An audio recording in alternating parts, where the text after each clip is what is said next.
جسے آفٹر حج آپریشن کہا جاتا ہے۔ حج کی واپسی کا عمل اگست کے وسط تک مکمل ہو جائے گا۔ امسال حجاج کی مجموعی تعداد 8,99,353 تھی، جن میں بیرون ملک سے 7,79,919 جبکہ اندرون ملک سے 1,19,434 افراد حج کے لیے پہنچے۔ سعودی عرب کے باہر سے آنے والے حجاج کرام کی اکثریت جدہ آئی تھی۔ وہ حجاج جو حج سے قبل مدینہ منورہ نہیں گئے تھے وہ اب مدینہ منورہ جائیں گے، جہاں وہ 8 روز قیام کرنے کے بعد مدینہ منورہ سے ہی واپس اپنے ملکوں کو روانہ ہو جائیں گے۔ خیال رہے کہ بری راستوں سے آنے والے حجاج کی واپسی کا عمل بھی شروع ہو چکا ہے۔ بری راستوں سے آنے والے بیشتر حجاج کرام عرب ریاستوں سے تعلق رکھتے ہیں۔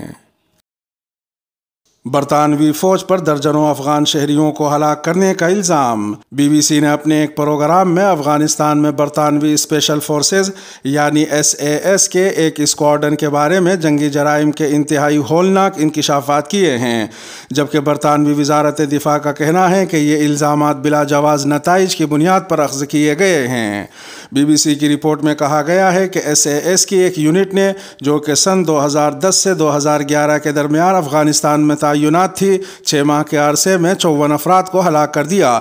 یہ ہلاکتیں انسداد دہشت گردی کے نام پر کی گئی تھیں۔ برطانیہ کے خصوصی فورسز کے سابق سربراہ جنرل سر مارک اسمتھ کو ان ہلاکتوں کا علم تھا، لیکن انہوں نے انکوائری کمیٹی کو شواہد فراہم نہیں کیے۔ بی بی سی کی رپورٹ کے مطابق ای میلز سے یہ انکشاف ہوا ہے کہ SAS کے کئی اعلیٰ افسروں کو معلوم تھا کہ ممکنہ غیر قانونی قتل کے واقعات پر تشویش پائی جاتی ہے، لیکن وہ قانونی ذمہ داری کے باوجود فوجی پولیس کو شکوک و شبہات کی اطلاع دینے میں ناکام رہے۔ رپورٹ میں یہ بھی کہا گیا ہے کہ چھاپہ ماری کی بیشتر کارروائیاں رات کے وقت کی گئی اور تقریباً تمام کارروائیوں کی تفصیل میں بڑی حد تک یکسانیت پائی جاتی ہے، جن میں یہ بہانہ گڑھا گیا کہ جب چھاپہ مارا گیا تو افغان شہریوں نے حراست میں لیے جانے کے بعد فرنیچر کے پیچھے سے ہتھیار نکال لیے تھے۔ یہ بہانہ بے قصور افغانوں کے قتل کے جواز کے لیے استعمال کیا گیا تھا۔ دلچسپ بات یہ بھی ہے کہ ان تمام چھاپہ مار کارروائیوں کے دوران برطانوی فوج کے کسی کارکن کے زخمی ہونے کی اطلاع نہیں ہے۔ بی بی سی کے مطابق SAS ہیڈ کوارٹر میں سینئر افسر کے طور پر کام کرنے والے ایک ذریعے کا کہنا تھا کہ SAS اسکواڈرنز نے زیادہ سے زیادہ افغان افراد قتل کرنے کے لیے ایک دوسرے کے ساتھ مقابلہ شروع کر دیا تھا، اور زیر بحث اسکواڈرن کو جس اسکواڈرن کی جگہ تعینات کیا گیا تھا اس نے اس سے بھی زیادہ تعداد میں لوگوں کو ہلاک کرنے کی کوشش کی تھی۔ امریکی صدر مشرق وسطیٰ کے دورے پر۔ امریکی صدر جو بائیڈن اپنے مشرق وسطیٰ کے دورے کے پہلے مرحلے میں کل بدھ کو اسرائیل پہنچ گئے ہیں۔ برطانوی خبر رساں ادارے روئٹرز کے مطابق صدر بائیڈن مشرق وسطیٰ کے دورے کے دوران خلیجی اتحادیوں کو تیل کی پیداوار اور ترسیل بڑھانے پر قائل کرنے کی کوشش کریں گے۔ نیز ان کے ایجنڈے میں اسرائیل اور سعودی عرب کو یہ یقین دہانی شامل ہے کہ امریکہ ایران کو جوہری طاقت بننے سے روکنے کے لیے پرعزم ہے۔ صدر جو بائیڈن مقبوضہ مغربی کنارے میں جمعے کو فلسطینی صدر محمود عباس سے ملاقات کرنے سے قبل اسرائیلی رہنماؤں سے بات چیت کے لیے مقبوضہ بیت المقدس میں 2 دن گزاریں گے۔ واضح رہے کہ کسی بھی امریکی صدر کا بیت المقدس کی حدود میں موجود فلسطینی اکثریت والے علاقے کا یہ پہلا دورہ ہوگا۔ بعد ازاں جو بائیڈن فلسطینی انتظامیہ کے صدر محمود عباس سے ملنے بیت اللہ میں جائیں گے۔ اس کے بعد وہ سعودی حکام کے ساتھ بات چیت اور خلیجی سربراہی اجلاس میں شرکت کے لیے جمعے کو اسرائیل سے براہ راست جدہ پہنچیں گے۔ ادھر ایک دوسری خبر میں عالمی مالیاتی ادارے یعنی IMF نے جمعرات کو کہا کہ اس نے پاکستان کے ساتھ تعطل کے شکار قرضے کے پروگرام کی بحالی پر اتفاق کر لیا ہے، جس سے ملک کے شکار ملکی معیشت میں $1.17 ارب شامل ہوں گے۔ خبر رساں ادارے AFP کے مطابق IMF نے ایک بیان میں کہا کہ پاکستان ایک مشکل معاشی موڑ پر ہے۔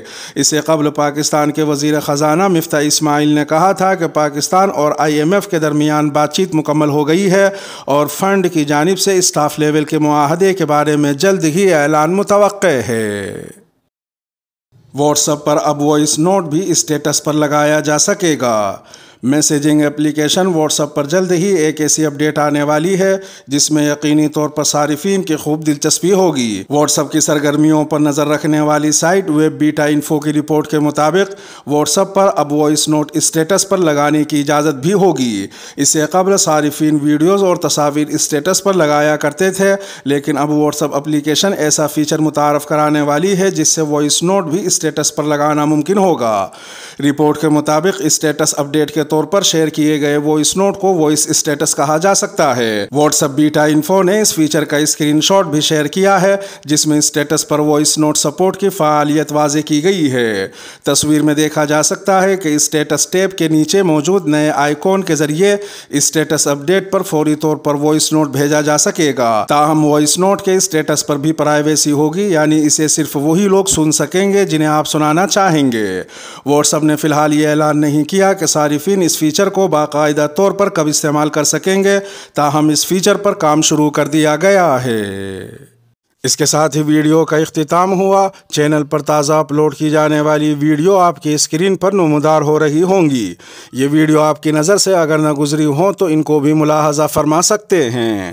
اپنے میزبان راہی حجازی کو اب دیجیے اجازت۔ سلامتی ہو آپ پر جہاں بھی آپ ہوں۔